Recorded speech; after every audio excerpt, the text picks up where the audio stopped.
Hello everyone, welcome back to Jurassic World Evolution. Today is going to be a little bit of a different kind of video. Grinding out the challenge modes gets a little old after a while, so I wanted to try something different.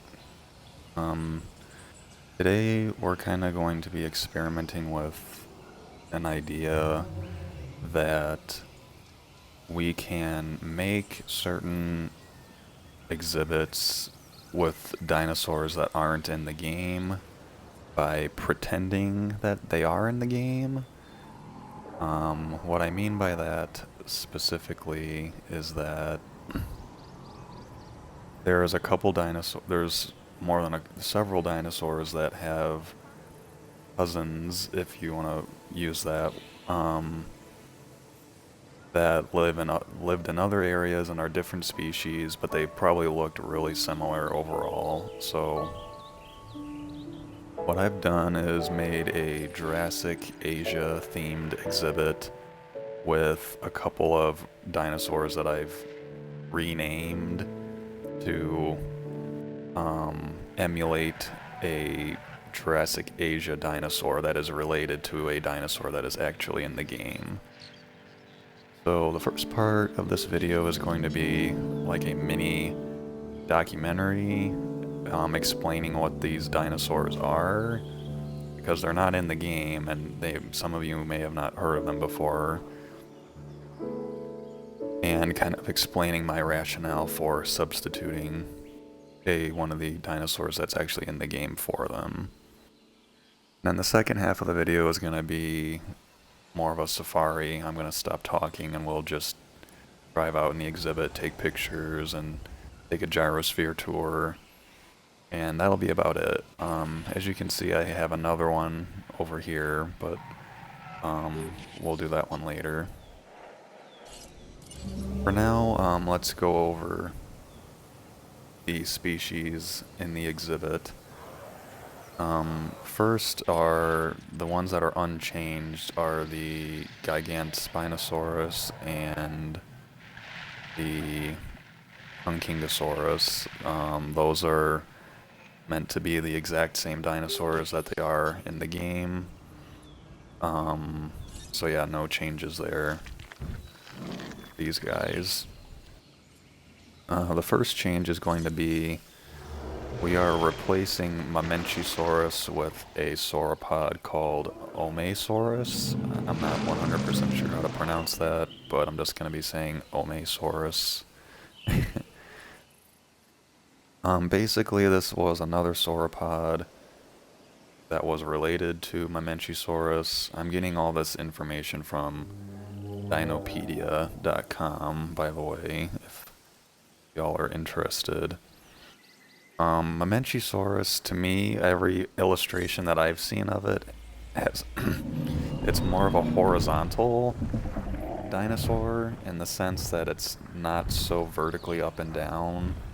Like the neck would be more extended horizontally, whereas the Mamenchisaurus in this game is very vertical. And the illustration of Omesaurus that I'm looking at actually looks a lot more like this depiction of Mamenchisaurus than Mamenchisaurus does. So I thought renaming it to Omesaurus, which looks pretty similar and they're related and it's the right time period, would be a pretty simple change. So our Mamenchisaurus is now Omesaurus, and we have 3 of them in this exhibit, I think.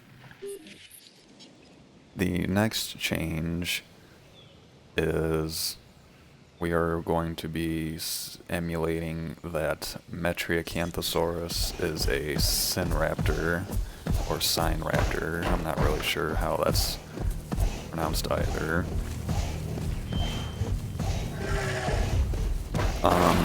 Synraptor is related to Metriacanthosaurus, actually, according to this Wikipedia anyway. They seemed like they would have been relatively similar sized, and so yeah, we're My Tracanthosaurus is now Synraptor for the purposes of this exhibit. And we have 3 of them. This is the basic skin, this is the coastal, and I think this is the woodland over here.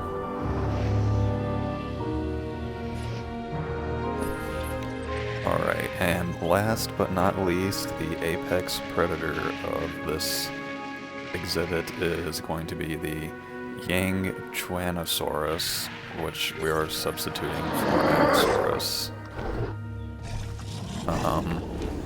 The wiki says they're pretty similar actually, that Yangchuanosaurus is kind of like a bigger Allosaurus possibly, and that it was probably one of the biggest predators in that ecosystem for Jurassic Asia. So we only have 1 of them, and this is the most powerful predator in the exhibit. Really quick, you're not going to be seeing anything fighting or squaring up to each other. For this, I basically have like a Site B mode turned on. I did that by going to the sandbox settings, and I basically just turned everything off that could mess us up.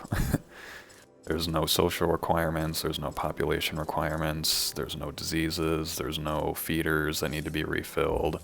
The combat is turned off. The herbivores will still panic when there's a carnivore near them, but that's really about it. So, now that you kind of have an idea of the exhibit and what I was going for, let's take a safari ride. I'm not really going to talk for the second half of this. This is really just going to be kind of exploring and seeing if we get any good shots and pretending that we were actually on the ride. So here we go.